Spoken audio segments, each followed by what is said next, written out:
సుందరుడా అతిశయుడా మహోన్నతుడా నా ప్రియుడా 10,000లలో నీవు అతి సుందరుడవు నా ప్రాణ ప్రియుడవు నీవే శారోను పుష్పమా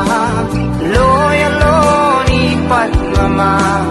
నిన్ను నేను కనుగొంటినే 10,000లలో నీవు అతి ఎన్ని సంవత్సరాలు జరుగుతుంది ఆట 15 సంవత్సరాలు దేవుని చిత్తమైతే మళ్ళీ 3 సంవత్సరాలు ఈ బాగురింతం బాబాయ్ బాబులకు బాబాయ్ మహాబాబాయ్ నోరు కాపాడుకోవాలన్న వాళ్ళకు దండించే బాబాయ్ బాహుబలి ఈ మర్యాద బాబు చేయాల్సిందే మేమంతా పనులు చేయాల్సిందే అతిశయుడా